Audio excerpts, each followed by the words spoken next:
नमो नमः। अ, सम्यक् खलु? षट्चत्वारिंशप्रसङ्गस्य सुस्वागतम्।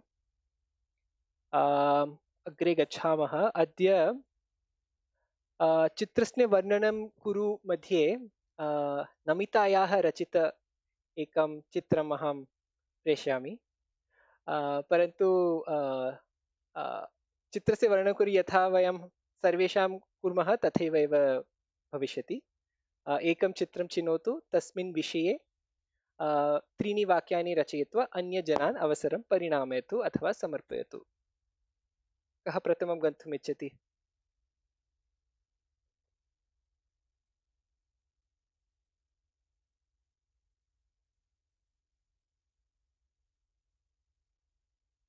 अहं वदामि। अस्तु। आम्, अहं तृतीयचित्रस्य उपरि वदिष्यामि। अस्मिन् चित्रे एकः भारवाहः अस्ति, मह्म। एकः बालकः अस्ति, एका वृद्धा अपि अस्ति। भारवाहः भारं धारयति। धारयति, आ, धारयन् अस्ति। मह्म। आ, तथा तस्य पृष्ठतः एकः बालकः, लघुबालकः अस्ति। मह्म।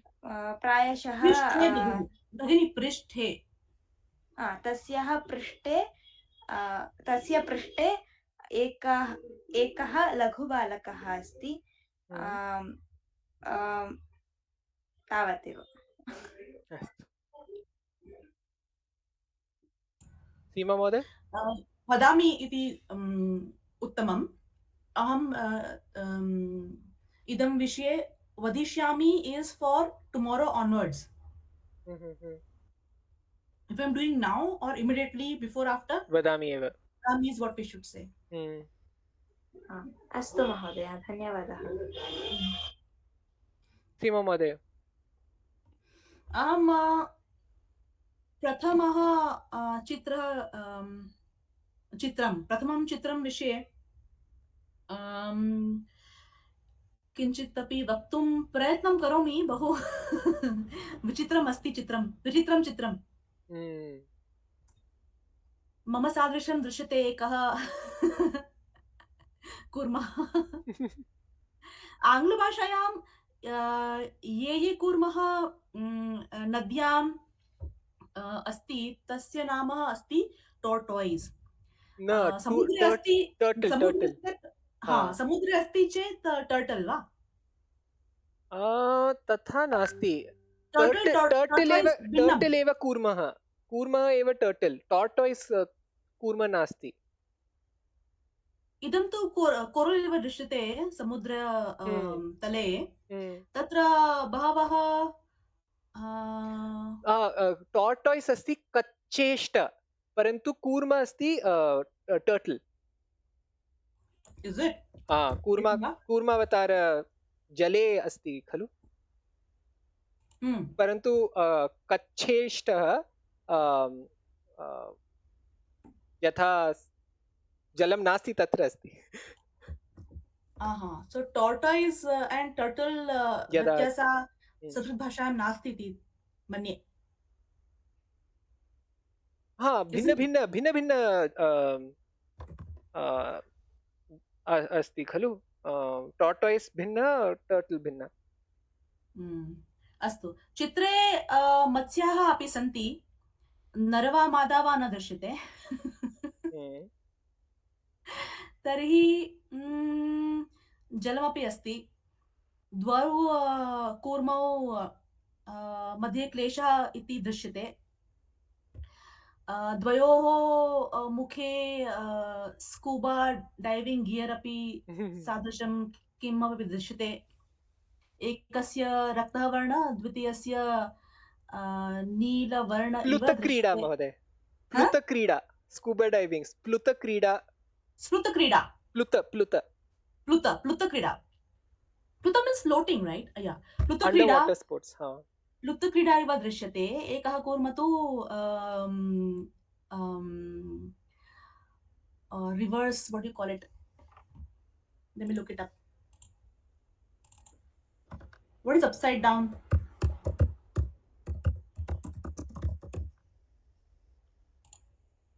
विपरीत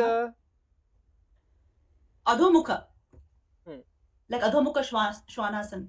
हम्म सो एकः कुर्मः अधोमुख स्थित्यामपि अस्ति. मत्स्याः तद् दृष्ट्वा हसन्ति इति मन्ये. हम्म। तावदेव. धन्योऽस्मि महोदय. कोरल् इत्युक्ते अहं दृष्ट्वा वदामि. प्रवाल मणिप्रवलं, हा, प्रवाल कोरल् अस्ति. कोरल रीफ इति, coral can be a stone also, no? That jewelry. हा,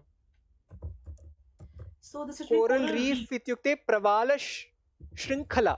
शृङ्खला. प्रवाल श्रृङ्खला. Okay okay okay okay. धन्यवादः. अस्तु, नमिता महोदय. अहमपि प्रथमचित्रस्य वर्णनं कर्तुं प्रयत्नं करोमि. कठिनः अस्ति, परन्तु अहं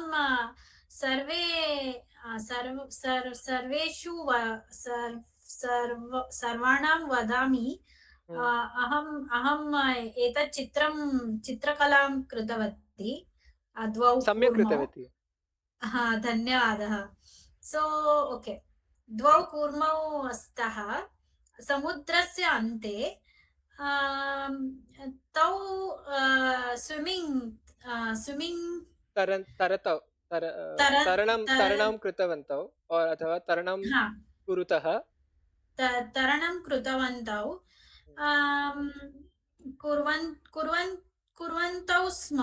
कुर्वन्तौ स्म. ओके.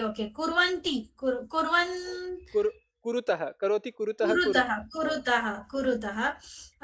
समुद्रवनस्पतिः, समुद्र प्लांट्स्, समुद्रवनस्पतिः अस्ति.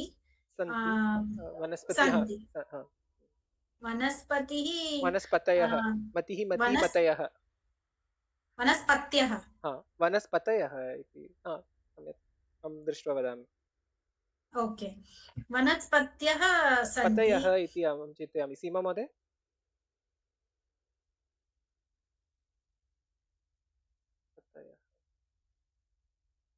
किम् अभवत्? इकारान्त बहुवचन प्रथमा विभक्ति कीदृशम् अस्ति शब्दः बहुवचनम्? अहं दृष्ट्वा वदामि. मतयः, ऋष्यः भवति. ऋषिकारान्त पुल्लिङ्ग भवति चेत् ऋष्यः भवति. मतिः, मति, मतयः. अतः वनस्पतयः सन्ति.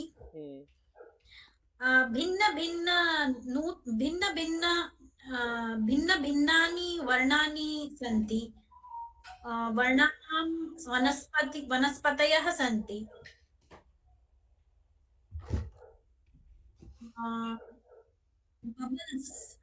बबल् प्रकटं भवन्ति. बबल् अस्ति. दुब्दुब्. एकनिमिषम्, अहं वदामि. बुद्बुदः. बुद्बुदानि उपरि आगच्छन्ति. बुद्बुद् करोति.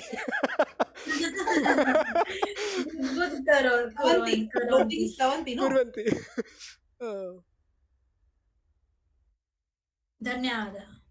धन्योऽस्मि महोदय. अहमपि प्रयासं करोमि. चतुर्थं चित्रं चिनोमि. एतद् दृश्यं यदि दन्तधावनं करोति चेत् लक्ष्यं तथैव एव भविष्यति.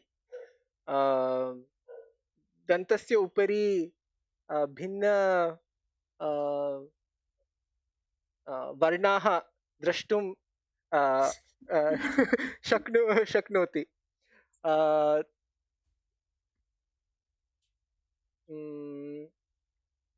कदापि रक्तः अपि प्रवहति यदि बहु I want to say infection किम् infection रुचिनं वा रोगसंक्रमण oh interesting रोगसंक्रमण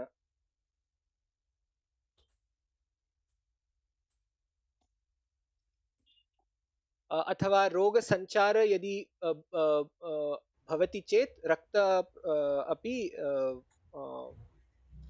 प्रवहति अतः दन्तधावनं प्रतिदिनं करणीयम् तावदेव महोदय इदं चित्रं तु अधोत्तरम् अस्ति ओ किमर्थम् अधोत्तरम् इत्युक्ते अपसैड् डौन् न उपरि मुखस्य उपरि दन्तशृङ्खला अस्ति खलु ओ एवं वा? तत् दृश्यते अतः अहं जालतन्त्रतः स्वीकृतवान् अहं न दृष्टवान् ओ प्रायशः अस्ति तथैव पश्यतु सीमा महोदय भवती कथं अन्वेषणं कृतवती प्रतिलोम अहं स्थापितवान् इति सामान्यज्ञानं महोदय मोलर् टीत् इति अस्ति खलु आमामामामाम् न केनैन्स् इति यदा वयं वदामः तत्तु न दृश्यते केनैन्स् न दृश्यते अतः अधो ये सन्ति ते एव इति अहं चिन्तयामि परन्तु मध्य द्वौ टीत् दन्तौ very big oh the incisors no not incisors किं वदिष्यामि milk teeth milk teeth oh so for upside down there are two words one is adhomukha other one is adhottara I like pratilom also I like that word astu and to say please turn this upside down say it says parya bhavati it's like paryavachi right so opposite so paryam karotu va चित्रस्य पर्यायां करोतु और पर्याहरति न श्रूयते पर्याहरति वा हरि इव हरति पर्याहरति ओ अस्तु नमो नमः मालती महोदय श्रूयते वा नमो नमः श्रीकांत महोदय श्रूयते वा नमस्कारः सर्वेभ्यः कृपया प्रयासं करोतु चित्रस्य वर्णनम् एकं प्रथमं टार्टाइस् किं कूर्मः इति वक्तुं शक्यते कूर्मः वदति अहं सर्वे not sorry एतत् सर्टिफिकेट् विना अहं दिननित्यं प्रतिदिनं स्कूबा डैविंग करोमि स्कूबा डैविंग इत्युक्ते प्लुतक्रीडा अहं पत्रेण विना प्लुतक्रीडा करोमि वा I don't need one unlike humans एतत् सर्टिफिकेट् इत्युक्ते एकनिमिषं प्रमाणपत्रं नैस् प्रमाणपत्रं विना प्रतिदिनं जलप्लुतं सारी प्लुतक्रीडा जलक्रीडा सम्यक् कोरल् इत्युक्ते प्रवाल अथवा प्रवालशृङ्खला ते अपि किञ्चित् वदन्ति वा possible. What is fish? Matsyah त्वं मनुष्याः खादति परन्तु what is bait? You can't bait me easily. You say matsyaha, so khadanti. मनुष्याः मत्स्याः खादन्ति. मत्स्यान्, I think it will be मत्स्यान् खादन्ति. मत्स्यान् खादति परन्तु you don't have an easy bait for us. How do you say that? Bait इत्युक्ते अहं bait किं वदति? अन्वेषणं करोमि.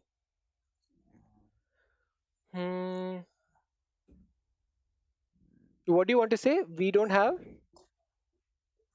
The humans eat the fish quite easily. But the turtle is saying you don't have a bait for us turtles. Okay, you can't eat us. Okay. So easily, yeah, sort of. So I'm not able to find anything for bait. Yeah. We can look for trap shabdam anveshanam. I check 1 second. Bait, trap. Jalam. It says pralobhanam, enticement. I think that's good. Or for trap, I think pasha.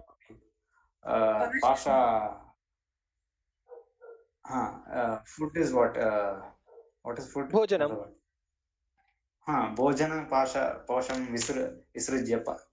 No, I like pralobhanam. Pralobhanam sounds nice. So you're saying asmakam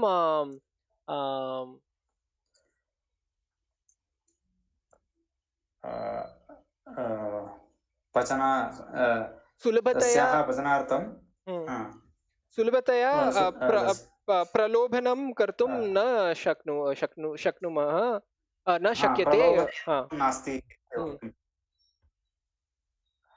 प्रलोभनयन्त्रं स्वाम् उपरि नास्ति unlike fishes. Okay. Unlike what you do to the fishes. यथा मत्स्याः प्रलोभनं कर्तुं शक्यते मनुष्याः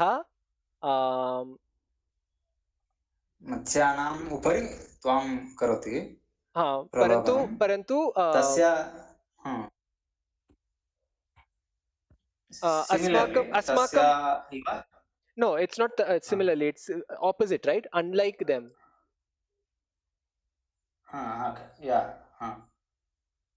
We can say manushyaha bhojanartham matsyan akarshayanti.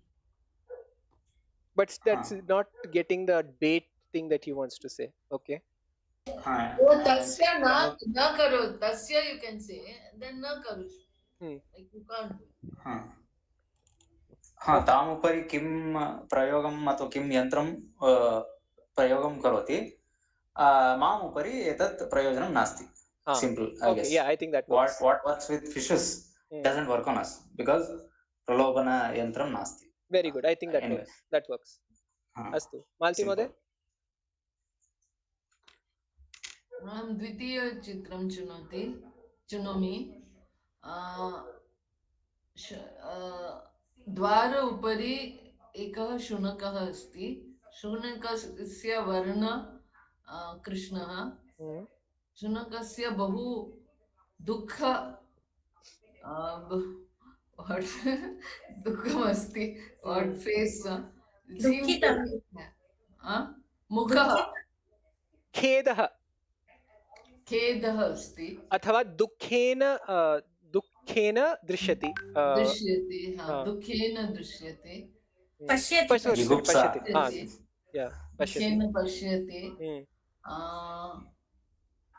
शुनकस्य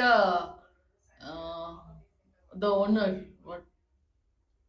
Malik. No. Not Malik. That's Yajamanaha is for the owner. No. Swami, Prabhu. Swami. Prabhu. He's left him and gone. Oh. यागं कृत्वा गच्छति. त्यागं कृत्वा गच्छति ते कारणात् शुनकः बहु दुःखः अस्ति. Yeah. परन्तु एकनिमिषं क्षणे एव त्यागं कृत्वा गतवान्. He's just gone. That's what I mean. Ha, so Not I like think for abandoned you can say not pari. abandoned. I meant like he's gone off, leaving him in the house alone.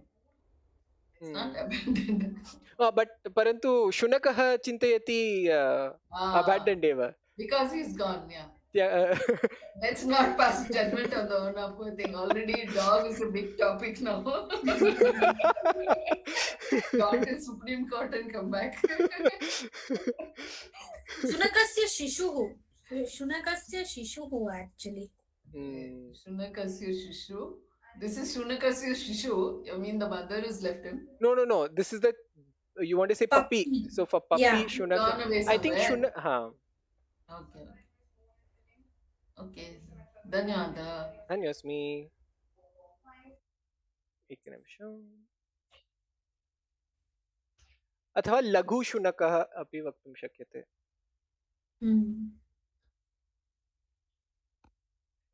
नमितायाः निमित्ताः. Okay, नमस्ते सर्वेभ्यः. अहम् एकां कथां वदामि. अहं मम screen share करोमि. अस्तु. एकनिमिषम्.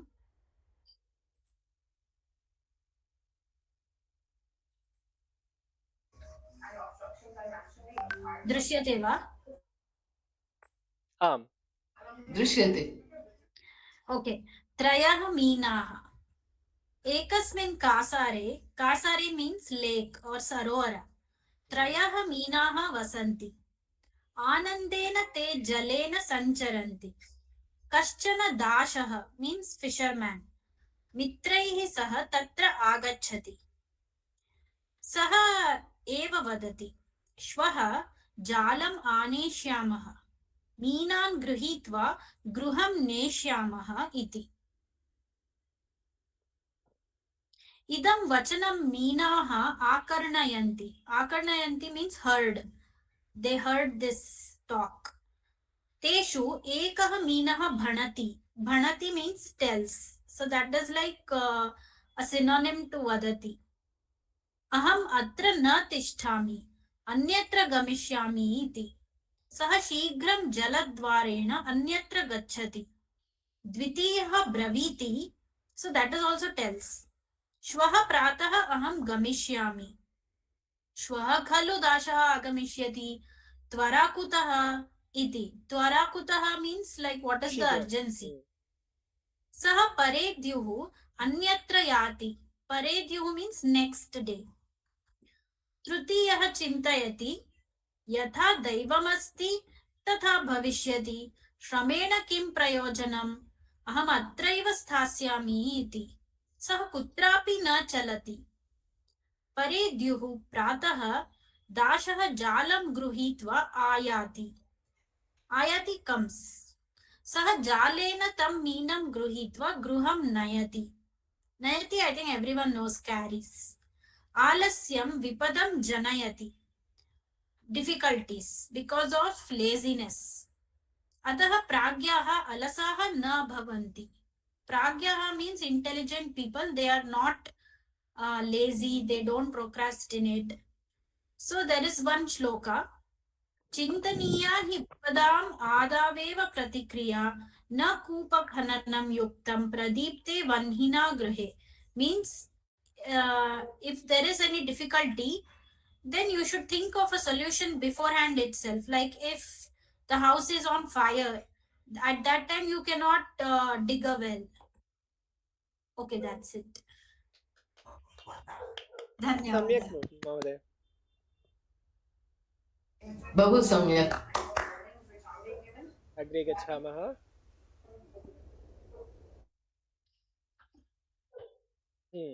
चलचित्रेषु चर्चा. परन्तु अत्र राहुल महोदय गत शनिवासरे उक्तवान् अद्य करिष्यामि इति, परन्तु सः न आगच्छति अत्र. श्रीकांत महोदय, अहं लघु चलचित्रं ये भवान् प्रेषितवान् अहं न दृष्टवान् किमर्थम् इत्युक्ते अद्य बहु व्यस्तः आसन् परन्तु यदि भवान् तस्मिन् उपरि किञ्चित् वक्तुम् इच्छति चेत् कृपया करोतु अथवा अन्य चित्रस्य उपरि अपि वक्तुं इच्छति चेत् तदपि कर्तुं शक्यते एतत् शार्ट् फिल्म् अस्ति I guess if most have watched it would be better because I generally don't like drama but एतत् ड्रामा एव अस्ति and एतत् थीम् अपि सम्यक् अहं जानामि more than review I guess again एतत् discussion प्रायशः भवान् अस्माकं कृते प्रलोभनं करोतु वर्णयतु परन्तु क्लैमाक्स् एण्डिङ्ग् लक्ष्यं किम् इति न वदतु to be honest they are slightly one of the director is he edited the Saptasagara 2 part. I'm not sure if any of them heard Rakshit 2 film Saptasagara Dachelo. He was the editor. So that almost like I don't know because I watch short films mainly. I would say this is among the top films in India right now. Short films. It's that good. So Kimartham Afi, I don't want to spoil it because it's a short film. But if there's a common like Bahubali or whatever, someone everybody has seen. Is that feature film मध्ये discussion सुलभं भवति अस्तु परन्तु अत्र वयं किं कुर्मः यत् वयं दृष्टवन्तः तस्मिन् उपरि एव वर्णनं कुर्मः भिन्न चलचित्रं better I think अस्तु they're popular अस्ति चेत् even better to go back and read for others कः प्रथमं गन्तुम् इच्छति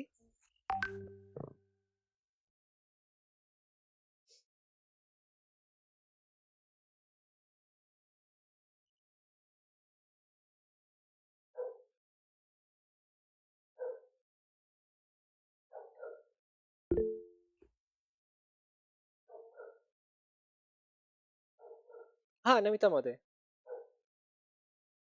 अहम् एकां चलनचित्रं वर्णनं करोमि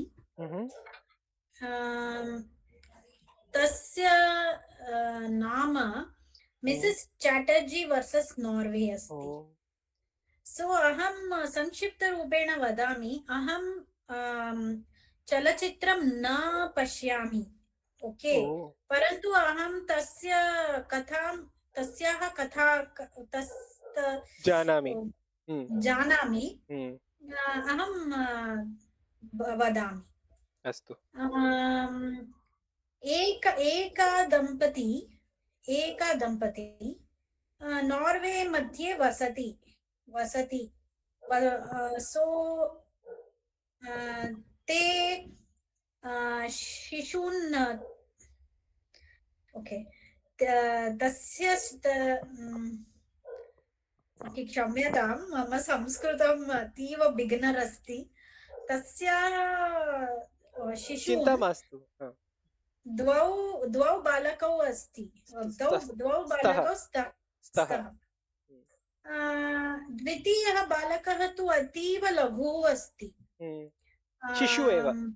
शिशुः एव अस्ति सो व्हाट हैपेन्स किम् अभवत् Norway officials Norway administration people what to say for that Norway प्रशासन जना अध्यक्ष प्रशासन अधिकाराः जानपद प्रशासनकाराः so that civil administration प्रशासन जनाः तत् the pronouns tat balakastat लघु बालकं तत् न बालकः पुल्लिङ्ग अस्ति एषः अथवा सः बालकः सः तौ ते एषः एतौ एते तथा भवति thanks so सः बालकं they snatch and they go away ते बालकं अपहरणं कुर्वन्ति बालकस्य अपहरणं snatch okay snatch इत्युक्ते हिनति is that right abhitsarati I like this word abhitsarati I think lup dhatu is okay. Take away, not taking is okay. Just taking them away. Actually, this is a true incident. It's not a story, no? Yeah. Nija idu. Satyam iti. So they what did you say? Abhitsarati is the word I see for snatch. I think Seema Mode, bhavati kim uktavati? ग्रहीतमपि उपयोगं करणीयम् गृहीत्वा अभिसरणं कृत्वा गृहीत्वा ते गमिष्यन्ति द्वौ वर्षौ अनन्तरे the struggle कुरुतः तत् दम्पती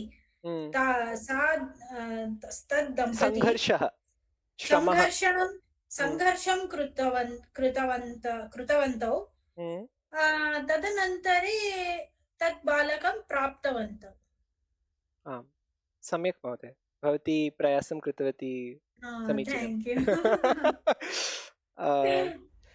we can also say balat grahitah forcibly taken बलात्कार balat grahitah grahitah one of the points that the parents were not taking proper care is they were feeding the kids with the hand so it was considered that they are torturing the kids oh ridiculous परन्तु वदन्ति खलु यथा देशः तथा वेषः धारणीयम् परन्तु अस्तु सीमा महोदय भवती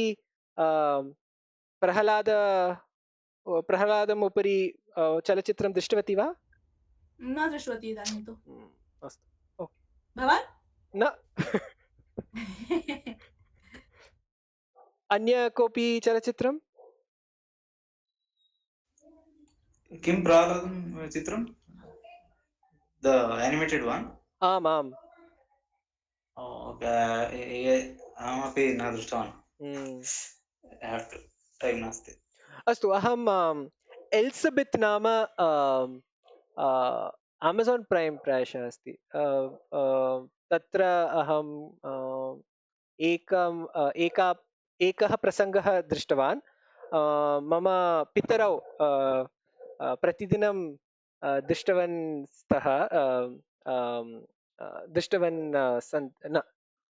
प्रतिदिनं दृष्टवन्तौ परन्तु अहं ह्यः तेन सह अपि दृष्टवान् तत्र किम् अस्ति एल्सबेत् नाम महिला अधिवक्त्री अस्ति अधिवक्त्री इत्युक्ते लायर् परन्तु सा पोलिस् इत्युक्ते किम् आरक्षकः संस्थायां कार्यं करोति प्रति प्रसङ्गे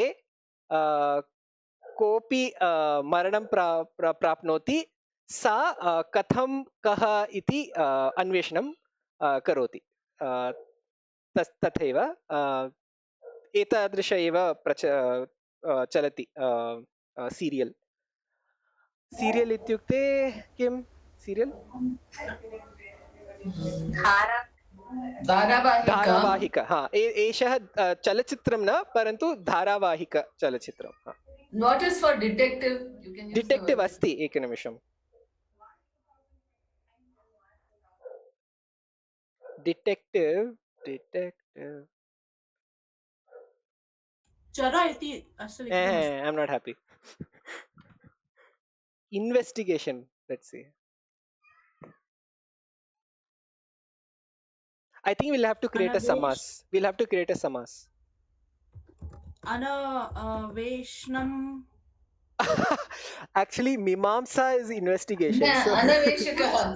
गवेषकः Anaveshakah. अन्वेषकः. गवेषकः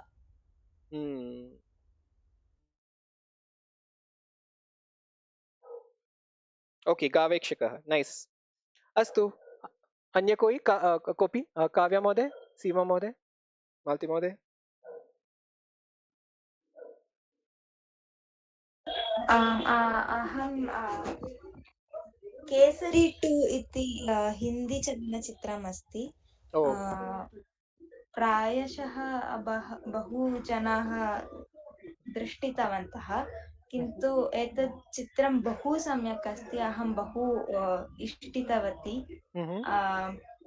एतत् चित्रं जलियन्वाला बाग् उपरि अस्ति कथं शङ्कर नायर् इति एकः वकीलः कथम् एतत् जलियन्वाला बाग् भारतीयानाम् उपरि अन्यायम् अभवत् इति ब्रिटिश् सर्कारस्य प्रति वादं कृत्वा तत् प्रूव् करिष्यति इति तत् उपरि चित्रमस्ति एतत् सर्वम् इतिहासमध्ये कदापि शालामध्ये न पठितवन्तः तत् कारणात् चलनचित्रं बहु इष्टितवती सम्यक् महोदय हिन्दी भाषायाम् अस्ति वा कदा हिन्दी भाषा कदा रचनम् अथवा कदा स्क्रीन्स् मध्ये आगच्छति अथवा गतवर्षे रिलीस् अभवत् इदानीम् OTT मध्ये अपि अस्ति अस्तु सीमा महोदय वदतु चलचित्रं न दृष्टवती का हेलो चलचित्रं बहु व्यस्ता आसम् एकः वेब् सीरीस् दृष्टवती पञ्चायत् इति नाम्ना तस्य चतुर्थः खण्डः तत्र अष्टानि what is that प्रसङ्गानि सन्ति तत्र पूर्वस्मिन् प्रसङ्गे अपि बहु सम्यक् ग्रामीणजीवने कथं जनाः दुरहङ्कारकारणात् क्लेशः करोति स्वार्थं तत्र कथं what do you say election इत्युक्ते एकनिमिषम् अहं वदामि एलेक्षन् निर्वाचनं भवति तत्र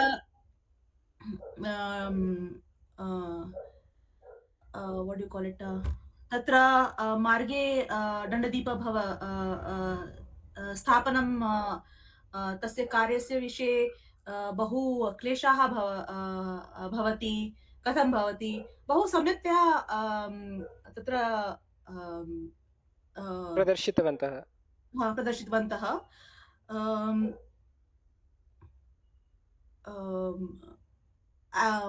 what do you call it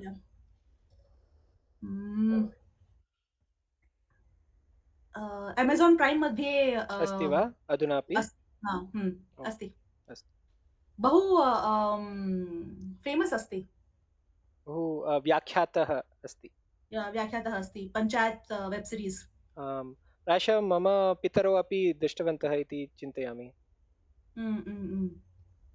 मम गृहे मम मातामही मम पितरौ ते एव दूरदर्शनं द्रष्टुं शक्नुमः।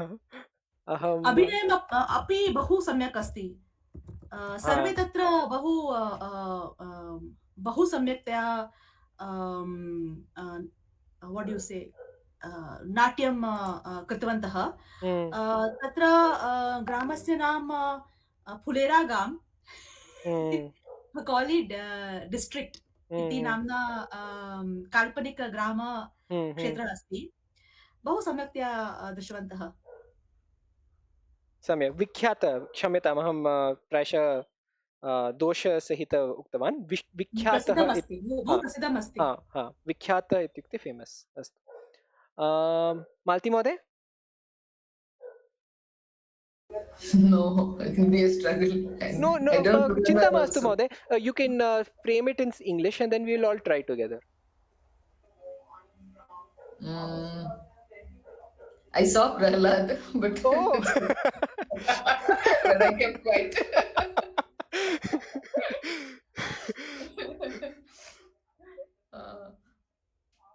बहु सम्यक् रीत्या दृष्टवती Prahlad, especially that tearing the pillar and coming out, that was very nicely done. स्तम्भस्य खण्डीकरणं वा न breaking. Yeah. उल्लङ्घनं. Not even Prahlad plus Vara avatar also. Oh, Vara avatar api asti va? Because they are brothers, no? आम् हिरण्यकशु Hiranyaksha. So what else? All of you know the story, so no. No, we can say अहं प्रह्लादस्य चलचित्रं दृष्टवती। तत् केवलं बालकानां कृते न, अपि तु सर्वेषां वयोवृद्धानां कृते अपि अस्ति। स्तम्भभङ्गस्य दृश्यम् अत्यन्तं भावपूर्णं शक्तिशाली च अस्ति। Correct. अविस्मरणीयम् अस्ति।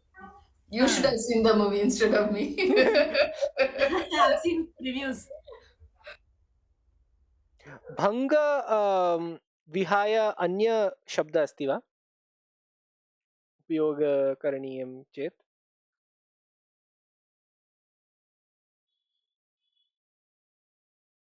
स्प्लिट् इत्युक्ते किम्? भागं करणीयं, भग्न,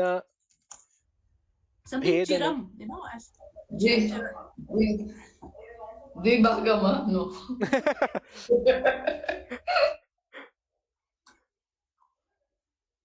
विभजनम्, I guess. विभजनम्. That is maybe separating. It's not aggressive enough. Maybe we can read the Narsama story in Sanskrit, maybe. कर्तुं शक्नुमः। नमिता महोदय, भवती अग्रिम नमितायाः निमित्तायां Yeah, you can do the Prahlada Charitram, maybe. I saw Sue from So. I can talk about it briefly. वदतु महोदय। अहं सू from सो इति नाम्ना कन्नडचलचित्रं दृष्टवती। तत् अतीव हास्यकरम् अस्ति। कथायां सामाजिकः सन्देशः अस्ति।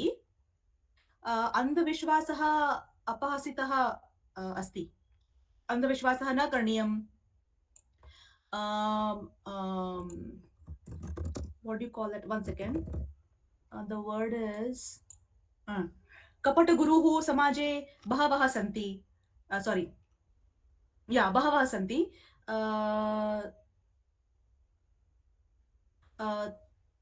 कपटगुरु न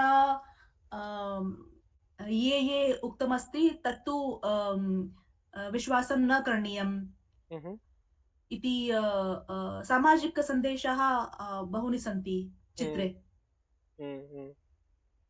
सम्यक् अस्ति चित्रम्। अस्तु, अग्रे गच्छामः वा?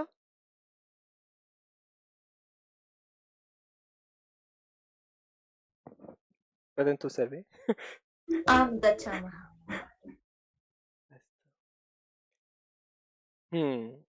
अग्रे किं भविष्यति? यस्मिन् समये भवती गतसप्ताहस्य सम्यक् खलु समूहे अभवत्, तस्मिन् सन्दर्भे तव चाक्लेयं चोरितः जातः। तस्करः स्तेनी अद्य समूहे अस्ति।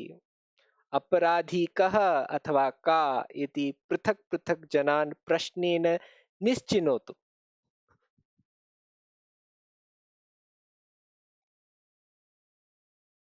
एतदेव सम्भाषण अभ्यासः अद्य।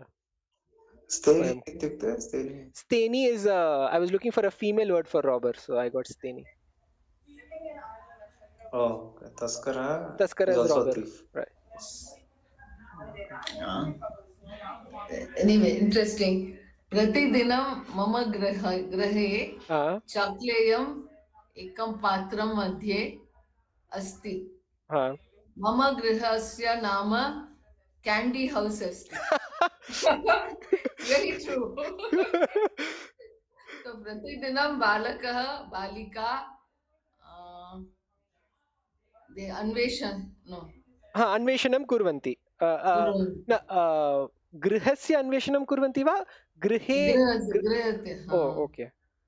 And they also ask what they want. Mango bite, kacha kacha imliya, this, that, everything. All varieties. So I buy what they want and keep it.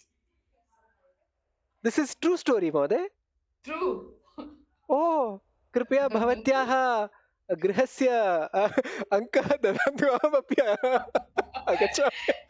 And when their friends come, they all bring them to show, like, you know, yeah, everyday chocolate is available, and so they think we are very rich. Chocolate. Okay, धन्यवादः। अस्तु, परन्तु चोरः कः इति भवती ज्ञातुं न इच्छति वा?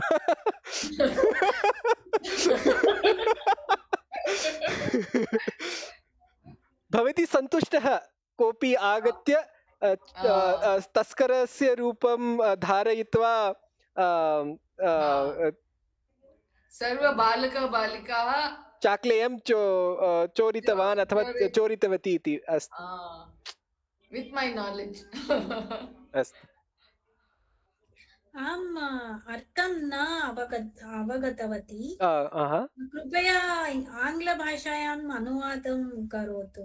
कुत्र अवगमनं नास्ति महोदय? चाक्लेयं चाक्लेट् चोरितः जातः। Robbing the chocolate. So यस्मिन् समये, during the time, भवान् अथवा भवती, in your case भवती, गतसप्ताहस्य सम्यक् खलु समूहे, in the previous सम्यक् खलु group, when it was going on, abhavat, when it was going on, tasmin sandarbhe, during that time, tava, your chakleyam, chocolate, choritah jatah, your chocolate got stolen. The taskaraha athava steni, the thief, is here in the group today. Adya samuhe asti. Aparadhi kaha, who is the culprit iti prithak prithak janan prashnena nischinotu. Ask questions of each person and identify who the thief is. Anita Mahodaya at what to say, 8:30 Ardha सार्ध-अष्टवादने कुत्र आसीत् भवती? खलु प्रसंगे न दृष्टवती। आम् वदतु महोदय। अहम् अतिथि आगतवन्तः अतिथयः, तदनन्तरे अहं गमिष्यामि। अहं गतवती। अहं न स्तेनी। अहं स्तेनी नास्मि। अतः नमिता महोदय स्तेनी नास्ति। अतः अन्य कः? सीमा महोदय तस्मिन् दिने न आगतवती खलु? मालती महोदय कृपया पृच्छतु। सीमा महोदया कुत्र अस्ति? कुत्र आसीत्? गतसप्ताहे सम्यक् खलु प्रसङ्गे नास्ति। प्रसङ्गे नास्मि, किन्तु अहं तु गूगल् मैप्स् मध्ये भवतः एड्रेस् दृष्ट्वा तव गृहे आगतवती। ओ, अड्रेस् इत्युक्ते एकनिमिषं, पत्रसङ्केत।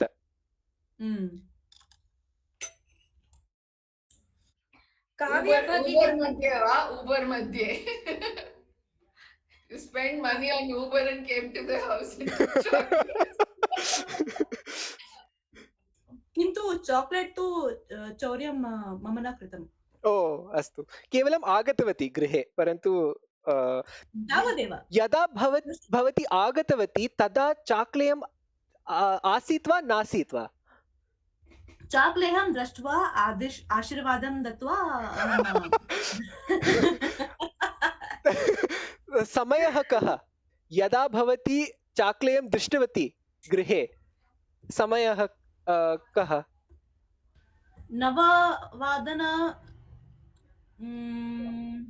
सपादनवादने।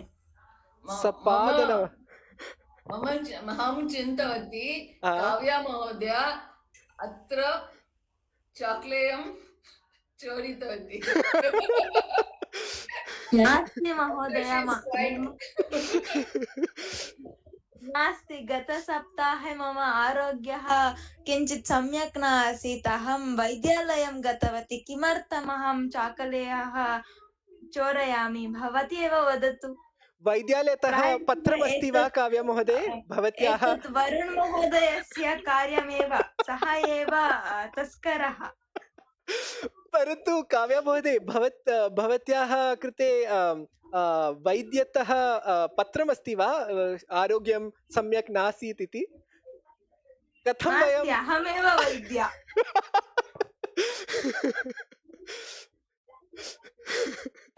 वैद्यस्य नाम किम्? काव्या। डॉक्टर काव्या इति। काव्या, भवत्याः स्वास्थ्य सुधारणानन्तरं खादितुं त्वं चाकलेहं चोरितवती। नास्ति नास्ति, अहं बहु कठिन डायट् मध्ये अस्मि। आरोग्यं सम्यक् न अस्ति तदा अपि चाकलेहं खादितुं शक्यते। खादितुं शक्यते। Mood improves and no, after she takes some bitter pills, maybe she took the chocolate also. yeah, samyak.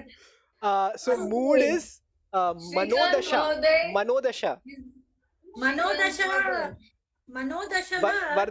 वर्धनं भवति, वर्धयति। श्रीकांत महोदय, अहं स्थेनी नास्मि। श्रीकांत महोदय, प्रहेलिका वदतु। चाकलेहं अहं चोरं करणार्थम् आगतवन्तः, परन्तु चाकलेहम् इति जानीय अहं एतत् सन्दर्भे परागतवान्। I went away because पलायनं कृतवान्। मया चाकलेहम् अरुचिः भवति। रुचिः नास्ति। अस्तु अस्तु। भवान् भवान् चौर्यं करणार्थम् आगतवान्, परन्तु चाकलेहमेव अस्ति दृष्ट्वा पलायनं कृतवान्। You ran away. Varun Mahodev choritavati. Look at the mark in the chocolate. It resembles his mouth. सम्यक् भवती सम्यक् एव उक्तवती मालती महोदय, अहमेव तस्करः। किमर्थम् इत्युक्ते अहमेव कथा रचितवान्। एविडेन्स् अस्ति खलु? पूर्वं भवान् अधोत्तरं दन्तस्य स्थापितवान् खलु? सीमा महोदय तस्य अत्र चिह्न अस्ति। सीमा महोदय भवती बहु सम्यक् गावेक्षिका अस्ति। गवेक्षिका सोरि गवेक्षिका अस्ति। अस्तु तर्हि अन्तिम मालती महोदय किञ्चित् वक्तुम् इच्छति। आम् वदतु महोदय। My mistake. What to say in Sanskrit?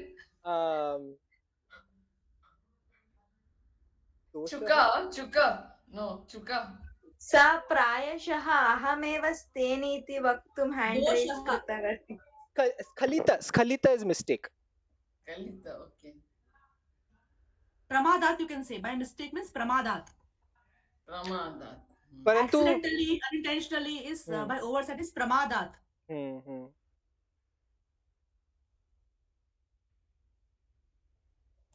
परन्तु तमिळ् भाषायां वयं विपरीत अर्थेन वयं तस्य उपयोगं कुर्मः खलु। प्रमादम् इत्युक्ते बहु सम्यक्। प्रमोदं भिन्नः। प्रमोदम् अस्ति वा? अस्तु। चाकलेहः खादित्वा भवानपि प्रमोदः प्रमादः। मालती महोदय चाकलेयं प्रमोदः आसीत्। अस्तु। Okay, now can we end it? I think it's 9:10. अन्तिम वर्गः। मम प्रहेलिका शृणु। अस्थि नास्ति, शिरो नास्ति, बाहुः अस्ति निरुङ्गलिः, नास्ति पादद्वयं, गाढम् अङ्गम्, आलिङ्गति स्वयं। प्रायशः युतकम्। सम्यक् महोदय। उत्तमम्। This is also a famous riddle. I think everybody knows. अस्तु अत्रैव स्थापयामः। अग्रिमशनिवासरे पुनर्मिलामः। Next time, no Narikelam. That is also famous. Okay. अस्तु राम राम शुभरात्रि। अग्रिमशनिवासरे तु गणेश चतुर्थी स्पेशल् अस्ति। यदि कोऽपि तस्मिन् उपरि किञ्चित् वक्तुम् इच्छति चेत् कृपया वदतु। अस्तु शुभरात्रि। Someone can do the Ganesha story at least, no? Kavya महोदय पुनः आगतवती। आगतवती आगत्य गतवती। We can make some kids do it if we can get somebody. What kids? Where are they? Somebody neighborhood kids or something. अस्तु पुनर्मिलामः। राम राम। पुनर्मिलामः।